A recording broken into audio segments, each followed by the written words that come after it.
Thank you very much for joining us here on the Job Scam Report. This is Mark Anthony Dyson.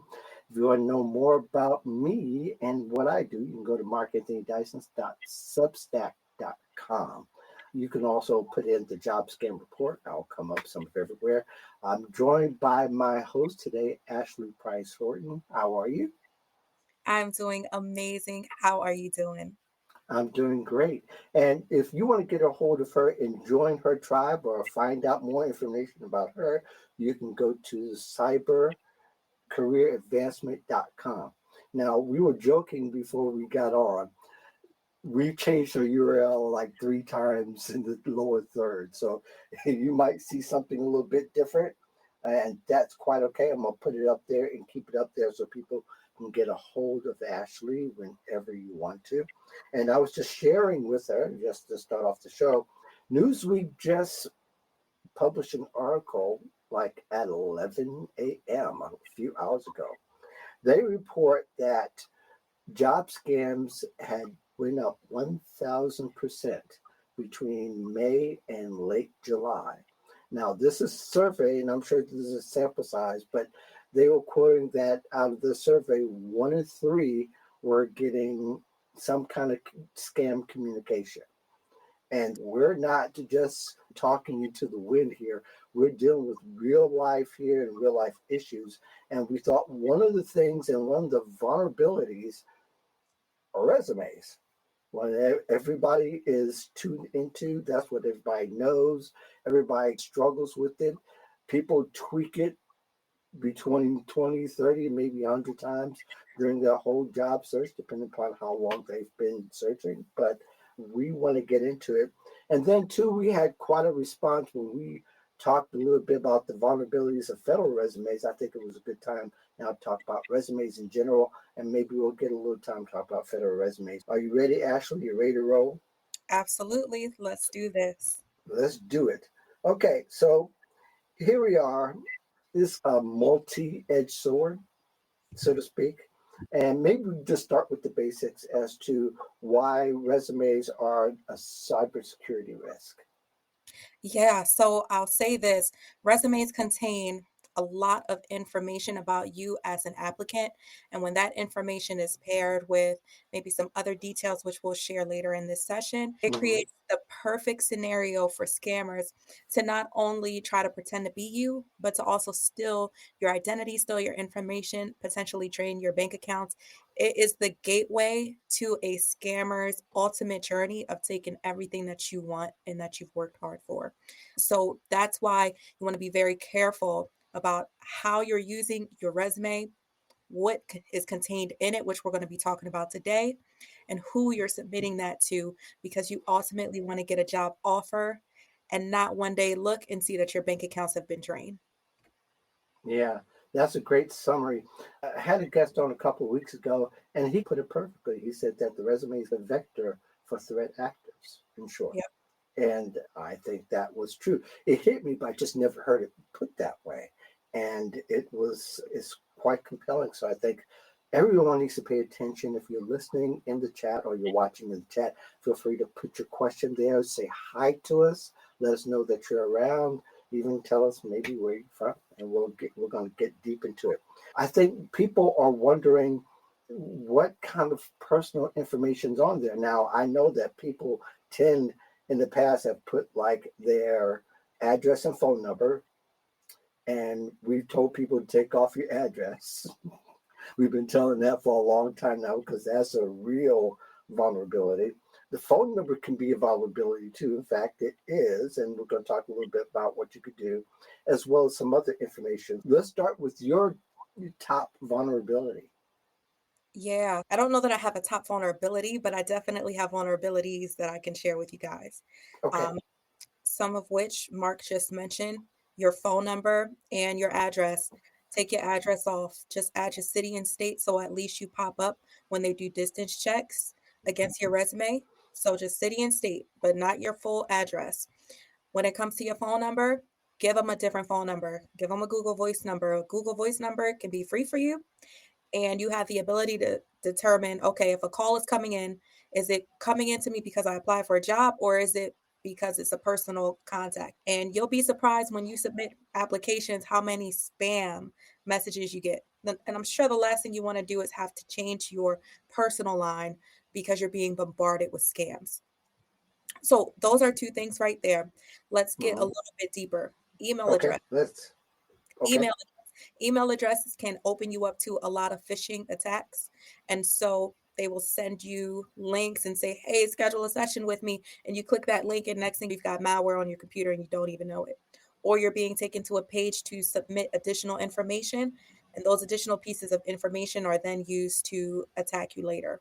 So you want to be careful with the email address. So, what I like to tell people is create a separate email address that you use just for job applications and nothing more.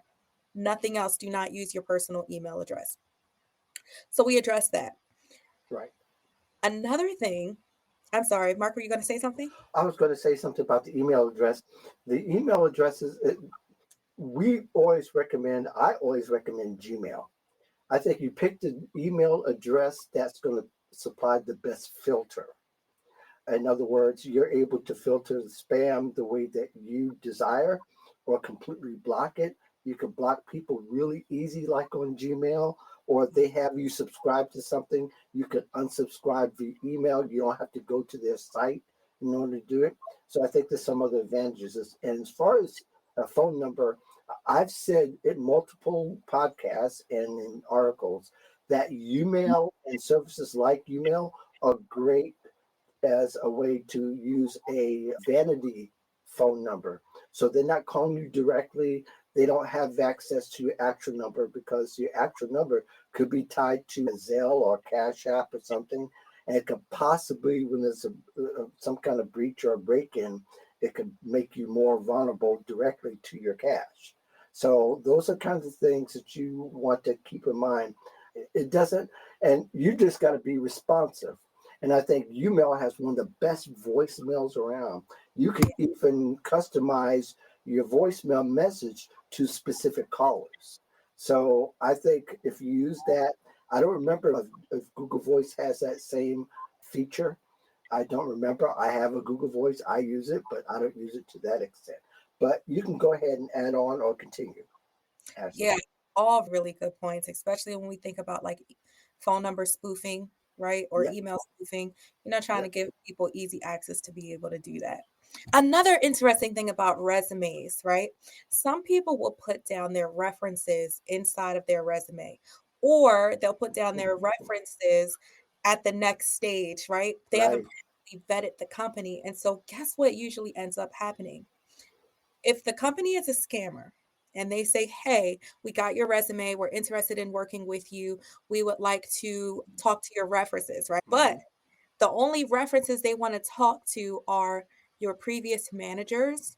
Now, they may just be trying to do some social engineering here. They may not even have any desire to hire you, but they want to gain access to prior managers so that they can get access into their companies and into Hmm. their systems, right? So then they send them an email to your prior manager, hoping that they'll click on that link so they can penetrate into that company system. So it goes beyond just you. Sometimes it's to target you, sometimes it's to target your references. So you got to really be careful about what applications you're submitting, what information you're putting into that resume too. Yeah, you don't have to put even references upon requests Period. anymore on the bottom of your. You don't have to mention references because they'll contact you and they're going to make sure that they're going to get the most updated information. Just make sure that your references are going to be the ones you want them to vouch for you. And to say Yeah. that, just as a little side note, yeah, people need to really take stock of who they ask for references from. You just can't ask a former coworker in many cases. It's got to be somebody that has had a closer relationship with you, working relationship with you. A boss, a former boss, maybe sometimes a coworker will be able to have that access, and that varies. But as far as you work in the same company with someone from the first floor and you have been on the eighth, that doesn't count in most cases. Yeah. And I'll tell you what, in the past, when I was a recruiter, many years Hmm. ago, I had to contact a manager to do reference checks. And that manager said, I would never hire that person. I have no idea why they put my name on their resume. I would never hire them again. They were awful. And I Yeah. couldn't give them the job. And it's still happening for the most part. I think people find a mixed bag, but you should be aware and cross your T's and dot your I's when it comes to that. So let's continue. What else do you have for us, Ashley? I Absolutely. actually have a question about, but go ahead. I'm gonna see if you mention it. Okay, absolutely. And I see Stacy's comment about the email address just dedicated for the job search is brilliant. Yeah, I highly recommend it. You can check it every single day, but at least you know anything coming in from there is an application you submitted. Or at Hey, least in theory, it's supposed to be. exactly. So let's go a little bit deeper. So your certifications, your licenses do not include the actual certification number or the license number. Just put down that you received it. For example, I work with cybersecurity folks. So maybe you got the CISSP certification. You will just list that you're CISSP certified, the issuing organization, the month and year you received it, and potentially even the month and year it expires. But you're not going Mhm. to include the numbers for verification. Let that be when they do their background checks and what have you. Okay. Right. Now, I got a question for you. Are some of these organizations, like in healthcare, if somebody has certified, they're certified with a state board or something like that? So, with a lot of the certifications in the cyber world and other places, and some of you can chime in on in the chat, whether they have a registry that could be checked for those certifications. And I have a specific reason why to ask that, but I want to hear what your point of view is. Yes, so many of them do, and you can check by first and last name.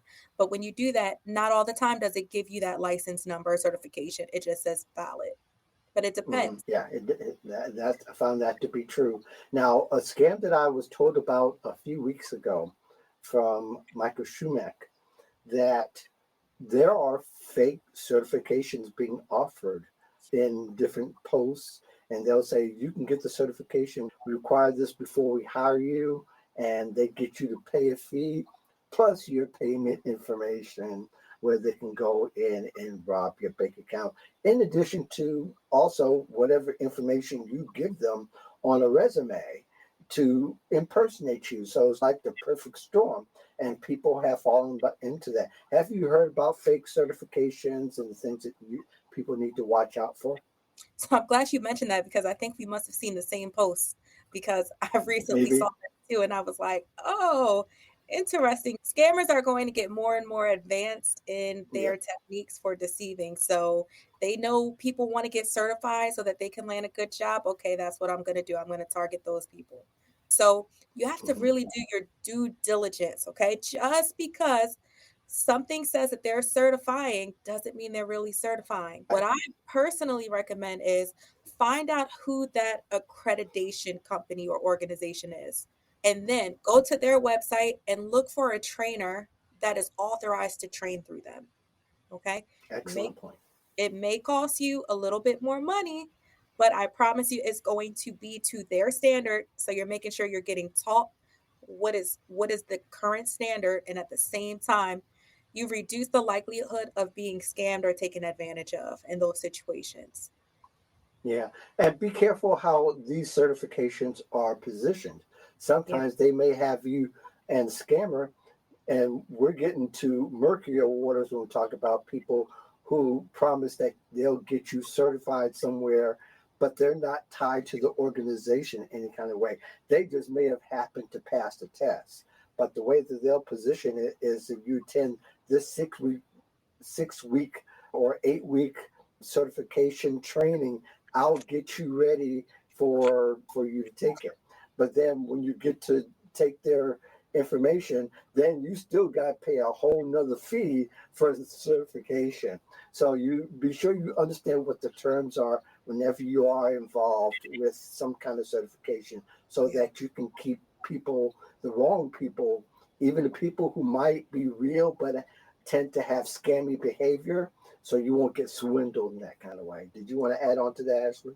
Yeah, to the point of certificate certifications, I'm just thinking about federal employees or prior federal Hmm. employees, on your resume, you likely have your clearance. You likely have secret clearance or top secret Mhm. clearance, and you're not applying for other federal jobs. You're thinking, okay, how can I go back into the private sector? But you have those things on your resume that makes you a target too, because Yeah. now you potentially have government level information that I can source through you through your interview just by asking you what were some of the things that you did.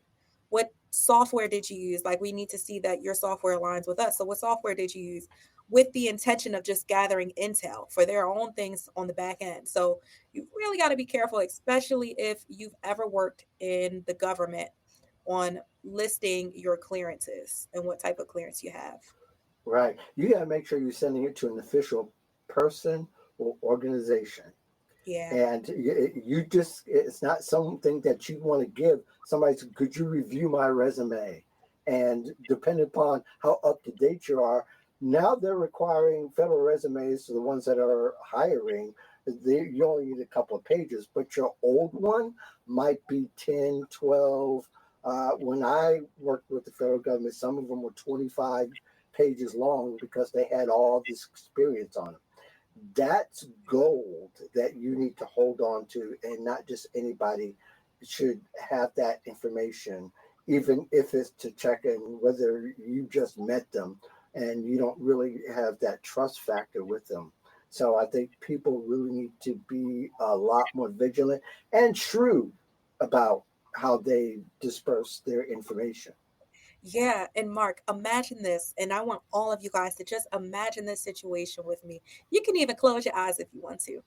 You find a job on LinkedIn or these other company Mhm. platforms that you think is amazing. You're like, okay, I need to apply for that job. Right? You apply to it, you fill out their form, it tells you to create an account, you create your account. It asks you to create a list of security questions that is already populated. What's your mother's maiden name? Where was the last place that you lived? What's the first make, model, and year of your car? On top of your resume, what's your date of birth, social security number, what have you? Now you have basically everything you need to steal that person's identity. And they didn't Yeah. even know. They just thought they were creating a great application, right? So Right. now when they go to target data breach data and they see your email and your accounts, they have a higher likelihood of breaking into your accounts because they know your email, potentially your passwords, because most people reuse them. They know your mother's maiden name. They know all those details now, all the details you Mhm. freely gave under false pretense. So really be careful in this job hunt. Yeah, absolutely. And just so you know, there's been a number of data breaches that have happened even before Career Builder and Monster sold their share. They sold that, and they still were able to get hundreds of millions of dollars for something that didn't work anymore, mostly because of your private information. Hmm. So if you can grasp how precious your information needs to be for you, that somebody should value your information more than you do. That could be a scary thought. And that's why we're always trying to send up smoke signals and flares and ring the bell as much as we possibly can. What else do you have for us, Ashley? Yeah, so we've talked about address, we've talked about phone number, we've talked Hmm. about your references, your certification licenses, your address. The next thing would be the actual content inside of your resume as it Hmm. pertains to the companies that you worked with. So, some of these scammers are not necessarily targeting you as the individual, they're targeting the companies that you worked with. And so they're Right. trying to figure out their way in. So, on one hand, this is something that you can't really prevent, right? But at the same time, you can help to reduce the likelihood of things happening to that company by paying attention to who you're submitting applications to. So, let's say, for example, you work with a company like Disney and you put down Disney administrative assistant or whatever, and you put down all the tools that you've used, your processes, how frequently you were attending these meetings, what department you were in, what projects you were in, your Hmm. accomplishments, even your accomplishments could be weaponized against you, Right. right? Even those accomplishments could be weaponized against you. And so when you're in your interviews, because you will get interviews and they will seem legit sometimes.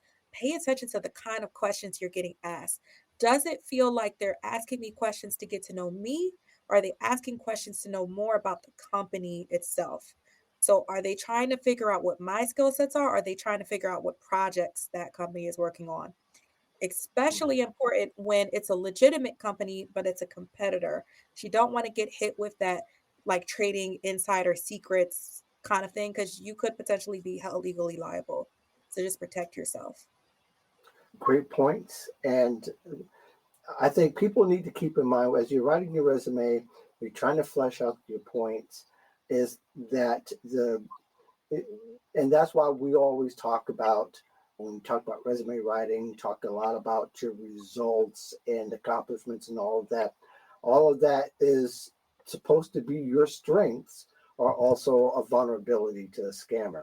So I don't know if there are some ways to, we're talking about minimizing as opposed to preventing completely. Mm, That's the gist of it that I'm getting. How about you, Ashley? yeah, I absolutely agree. Okay. All right. Good deal. Let's talk about, I think one thing, and I'll bring this up. Some people put their salary history on their resume for whatever reason why, but that's also a vulnerability, correct? Yeah, please don't do that. Don't list your salary information. You might have had to do that maybe for some like federal government type roles potentially. That's not my area of expertise, but I think you have to disclose that kind of stuff, but not private sector. So all of your salary, keep that to yourself. Serious. Right. If you got that on Right. your resume, remove it now. If you got a picture on your resume, if you remove that now too. Absolutely. You shouldn't, for the private sector, it's rare when a picture is going to really be needed. Probably 98 out of 100 times that your picture is not going to be necessary. I can see where if you're applying to a modeling agency or a doctor's office, if he just wants pretty nurses, that kind of thing. But otherwise, that's something that you don't really need to have as a general rule. And by the way, don't come for me. I'm not trying to be sexist. I'm trying to be realistic. Right. I'm trying to be realistic here. And a little bit of mirth, but I'm trying to be realistic. Yeah, that's the salary history is there's usually a pattern to salary history. Yeah. And people don't think about that in their lives when, especially if they get a scam offer and that the pay that they're offering is nowhere near what they're used to getting as far as salary. You should use that as data to defend yourself against scammers Yeah. because they're not going to have a pay jump that well to do something that's a lot less than what the skills that you bring to the table. Yeah, and they may be thinking, okay, if this person is doing $130,000 a year, I wonder how much they have in their savings account. I wonder how much they Exactly. have in retirement and how much of that I can tap by just asking a few right questions and offering. A- a- Absolutely. Every line on your resume is a breadcrumb or a clue to who you are. Yes. So you've got to be, again, take this information now. What else did you have to add? LinkedIn is an interesting topic and it comes up a lot amongst recruiters. Your Hmm. LinkedIn profile is your resume. You need to include your stuff on your resume on your LinkedIn profile. And so I have mixed feelings about this, and I say it quite a Hmm. bit. On one hand, I try to teach my clients to follow the rule. So if you're trying to get recruiters to contact you, then you're going to have to put this stuff on your profile. But at the Hmm. same time, recruiters aren't the only people looking at this stuff. So are those bots that are saying, kindly send me your resume. I have the perfect opportunity for you. They're reading that stuff too, and they're getting that information. So maybe what you do is you take your resume and you scale it back to only Hmm. details that can't harm you personally long term. So on my personal profile, I don't think that I include any of my details. You got to get the resume. I don't include anything that I've done with prior companies. Could that hurt me if I was ever to job hunt again? Potentially. But I'd rather that than to one day wake up and think I got a job and it's not. Right? Got to weigh the pros and the cons some and figure out how you can make tweaks to get the same result. but in a way that protects you. So the LinkedIn profile, I've thought about this for years. I've had a number of discussions on my other podcast about it, but it doesn't have to be exactly the same word per word. In fact, it's better served if you make it a very short, an accomplishment, a result, something that's going to be very direct, that the employer is going to want to see, Yeah. but necessarily would be intrigued to get your resume to read more of the detail. Would you Ex- agree about that? exactly. I like to say, leave a little something, something, right? Yeah, little That's something, something, right? that's going to help you in your negotiation. So you don't want to put everything out on the table. You want to put the main stuff like your bait, right? And Right. this is just the psychology, right? You want to put your bait on the line and say, here's the bait. This is my resume. Let me reel some of them in. And when they start asking you for an interview, that's when you start laying stuff out. But you got to make sure you actually want that, what just came on your line.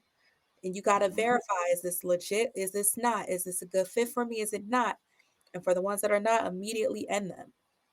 I'm in a good way, not like fishing. Okay, sorry. It went left.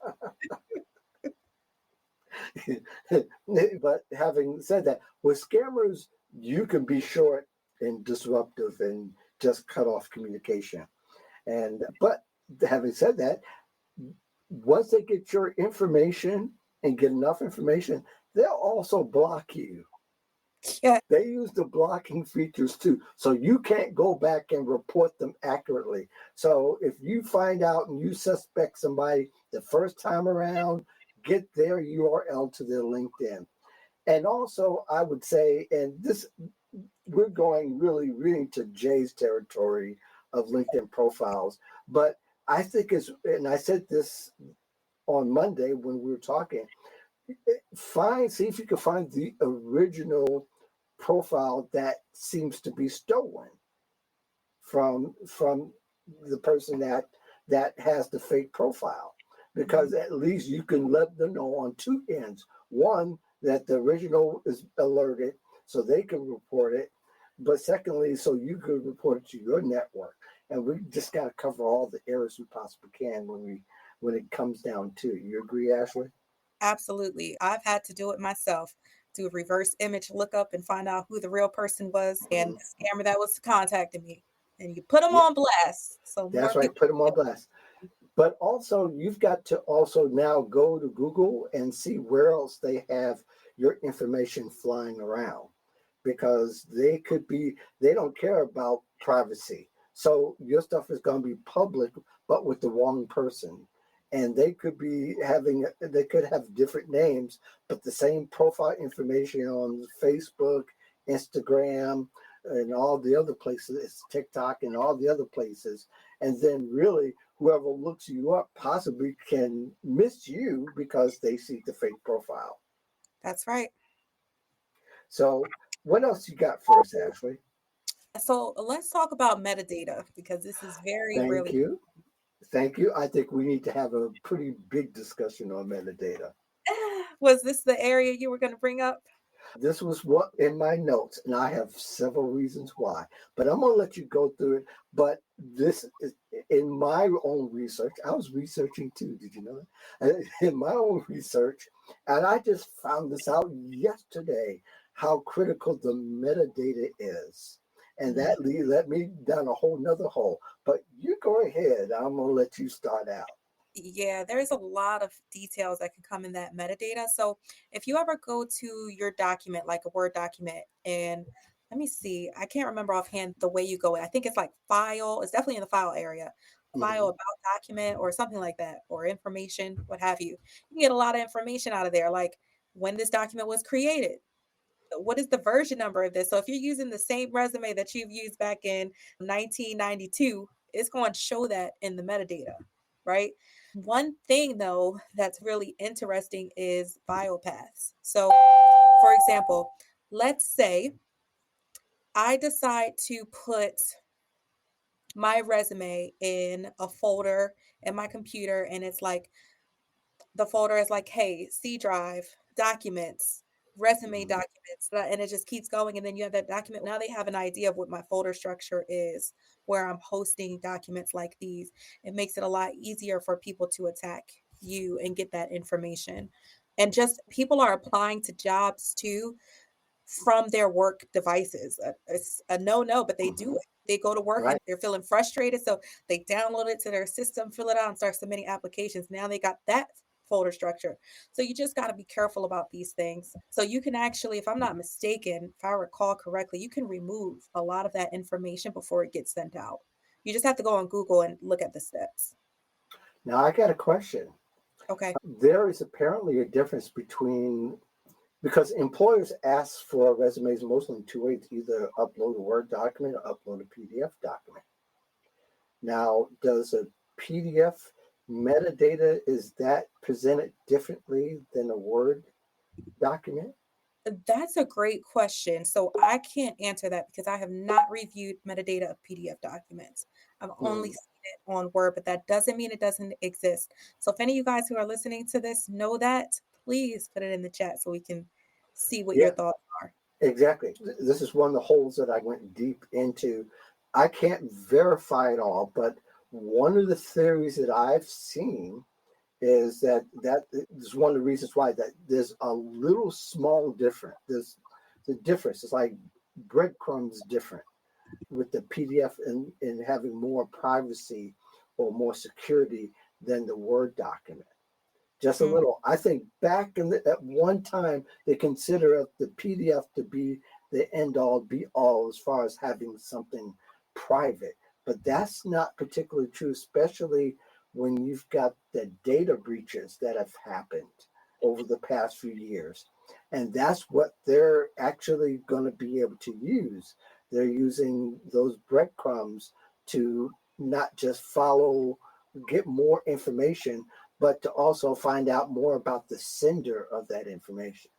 That's the way I understand it. Somebody in the chat, please correct me because I know I'm connected to some recruiters that know the deep side of this.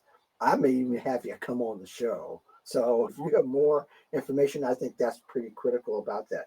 But I'm glad, Jails, you were going to say something else. I don't remember now. Oh, okay. The cyber criminals, from what I've learned over the last year, every little bit of information that they can get that they don't have yet is a big step forward for them. Yeah.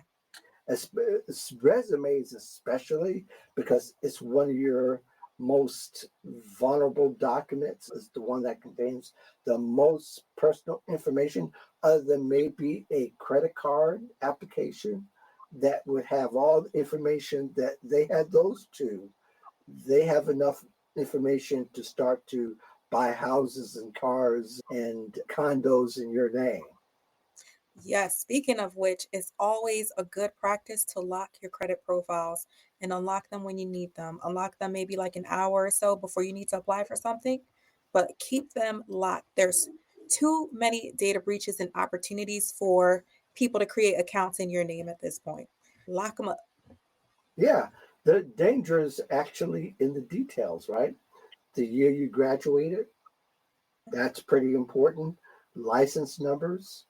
Lord knows if you are a nurse and you put your license number on a resume, that's a problem. The scammers are piecing together a lot of different information for a profile of you. So it's not like they get one presentation, they keep tabs. And this information gets passed around for years and years because it's sold from scammer to scammer, or it's gathered, it's put together as a profile for you.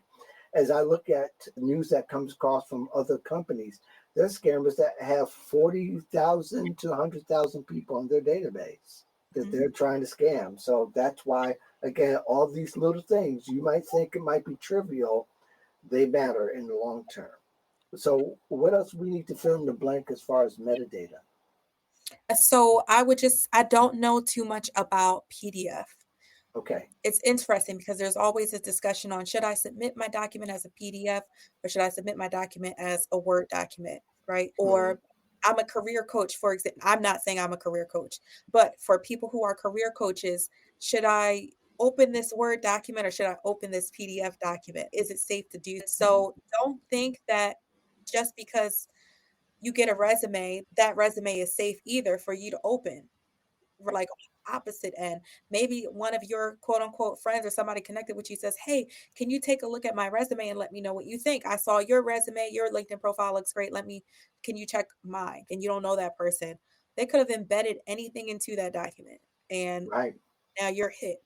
So, I, I wonder if we tell people don't write in white in those in the white spaces of your resume. I wonder if people actually, I know there are a lot of people who still do that, who've been telling them for years not to do that, but they put information thinking that it's going to be picked up. And this is a whole nother discussion that it's yes. going to be picked up by the ATS. We Mhm. know that to be false, and that it actually makes your resume digitally look horrible. But at the same time, that's also potentially a space for the little breadcrumbs that we talked about. Yep, and I've had people argue me down about that. Don't Oh, do that. really? Like, please don't do that white font thing. And they're like, but I'm gonna do it because I think it works. Did you come to me because you want to debate me or you want best practice? They And want every, and I understand that because they want every leverage point, even if it's a crumb, they yep. want it to matter. And it really doesn't. And in fact, the leaner, the better. And I'm like, all I have to do if I'm the person looking at your resume is do control A and make everything black and I can see everything. So how does that really benefit you? Or if I just, even if it's a PDF, I can find out. So Mhm. don't think that it's a PDF. I can't just copy and paste everything into a new doc and see what's going on. Now I'm going to start questioning you and not in a good way. Exactly. And, those, again, even if I don't know. Some people try to put too much information in their resume and not realizing that they care about the relevance. So even if you're in the private sector where they're not, they really want to know really the experience you have that relates to them within the last 10 to 15 years, that if you put 25 and 30 years, you've also given them a whole lot more clues to you than they would ever need. Because just think of the times when they ask for a secret clearance question, like what was the city you were born in or what year you graduated from college, that's on your resume. It makes you pretty vulnerable for an attack. Yes, exactly. What college did you graduate from? Although it's funny because I feel like organizations never expected that years later, very Mm-hmm. same things that they use to keep people safe would be the things that got manipulated to get them hurt. Yeah, yep, The exact absolutely. same things. Hmm, Absolutely. Now, I was just thinking too that Word documents are can be edited. they can. PDFs usually can't. You have to have the setting set for a PDF. Although they could be, most people won't be able to do it. It can be done, Can be but done. you can at least, again, you don't want to make it easy, so you want to make it read only, of Mm, course. But supposedly, as I was going down this hole, this point came up about that the Word documents contain what they call small scripts or macros, yep, and attackers sometimes send resumes with embedded malware disguised as job applications. that's right. Take a look at this job description and you go, they put a link to it, but they don't include those details in your post. And they love to do this on LinkedIn. It'll be like, kindly Mm-hmm. review the description. If you hover your mouse over it, it'll tell you at the bottom like where it's taking you. I would suggest not clicking on that. Don't even waste your time. Tell them to kindly paste it in the chat. And it's because you Excellent. protect yourself. And on top of that, there is this website called Virus Total, Ah, VIRUS total.com.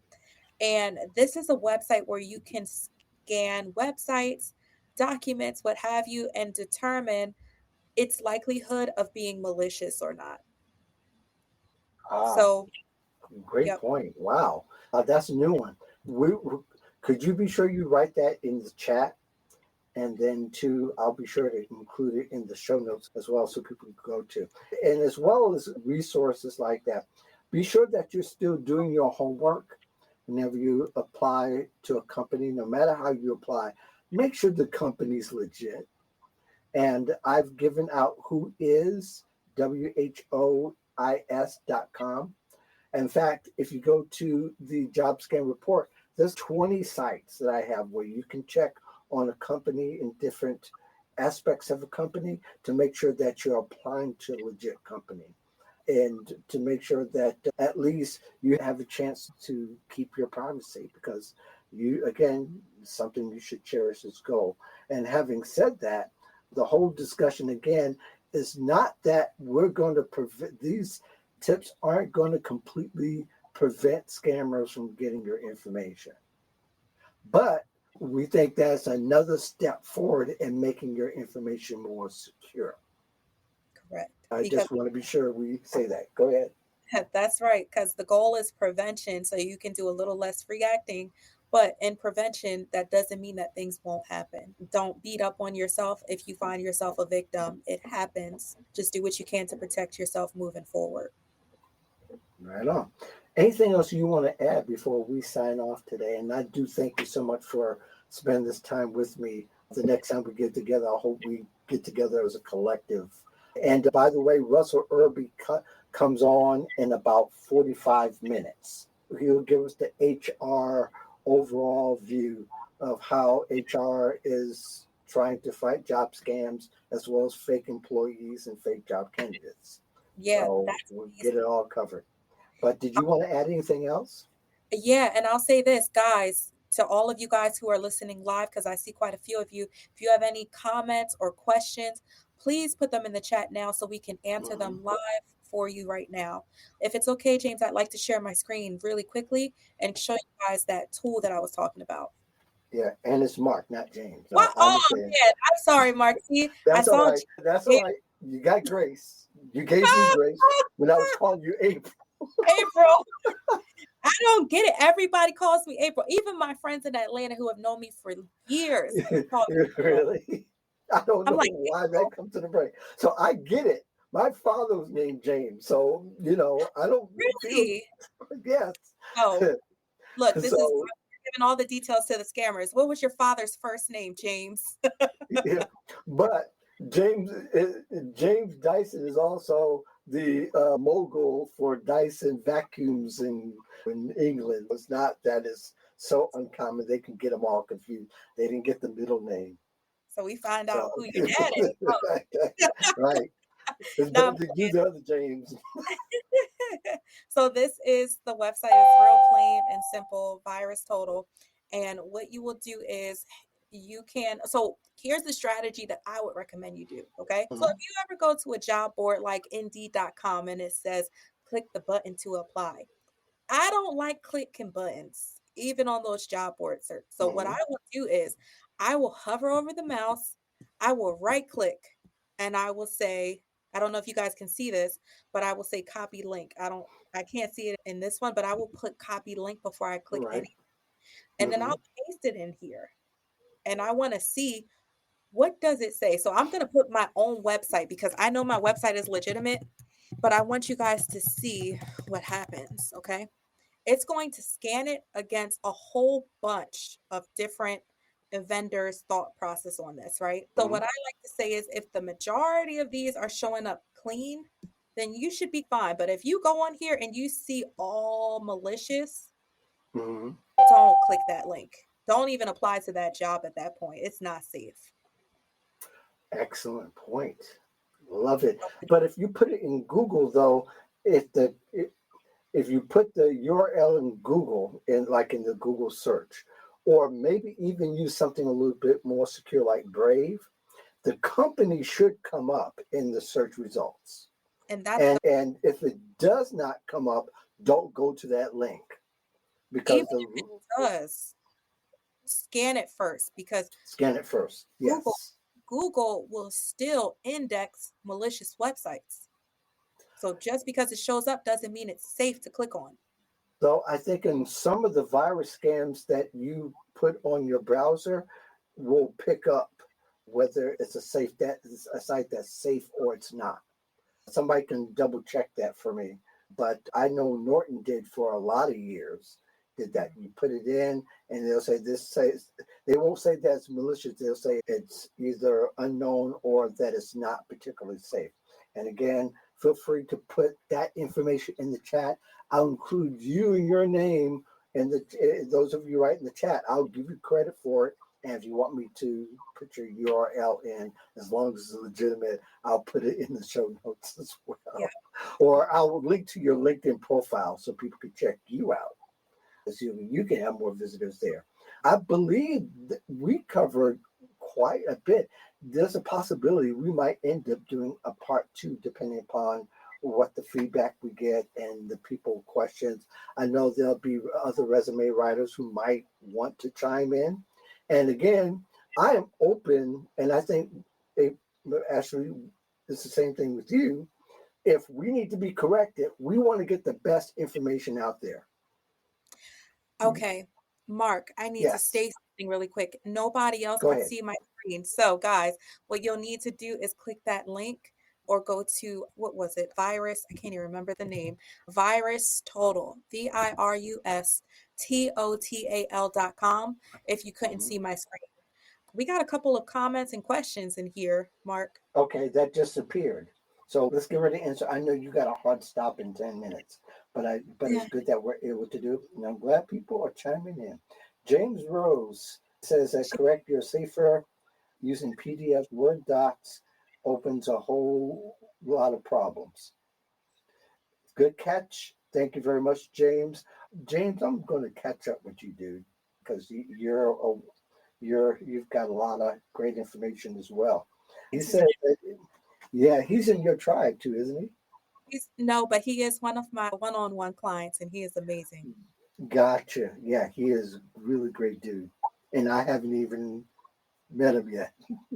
And but he chimes in on every show he has. He gives us so the company doesn't have an articulatable, transparent presence, whether it's their own website or social media. It's a red flag. Great point. Excellent point. And if people, you've got to vet from the place of suspicion. I know in our minds, in our psyches, we want to believe what we see. Doubt it until they give you 99.9 accuracy of information. I see one LinkedIn user, I don't see their name. I can't see them from my side. They might be on YouTube, possibly. What about sending a plain text version right in the email? Ashley? Don't do it. Like a Right. plain text version of your resume, I would say please don't do it.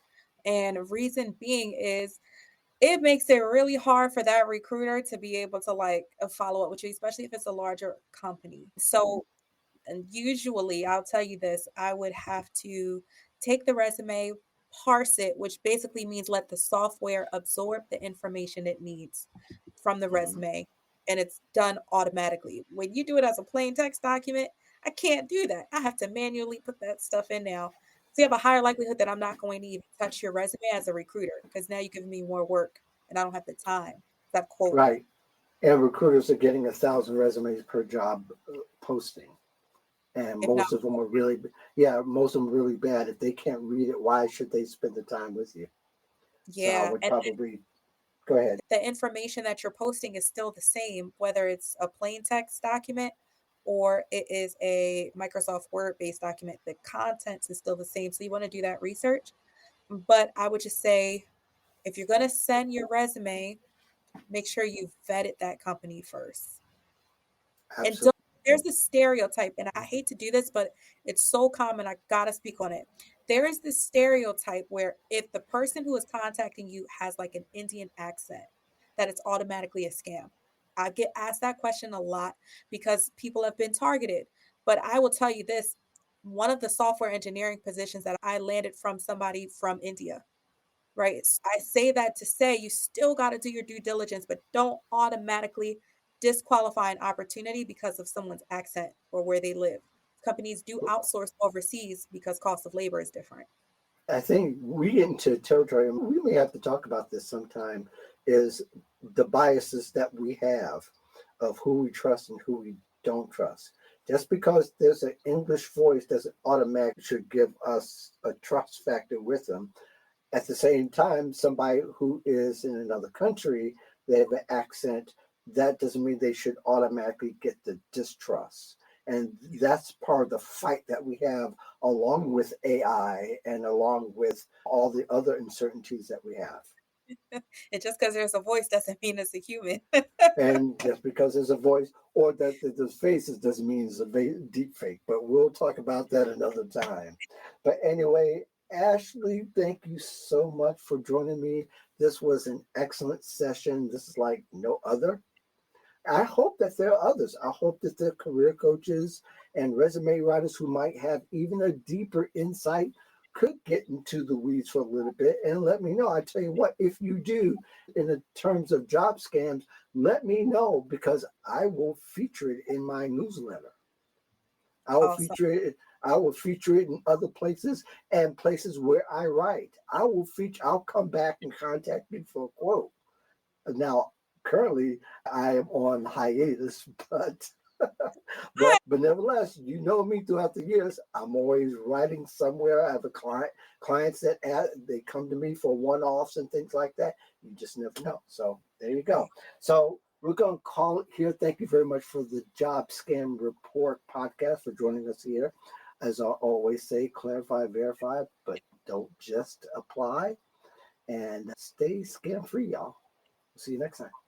Bye, guys.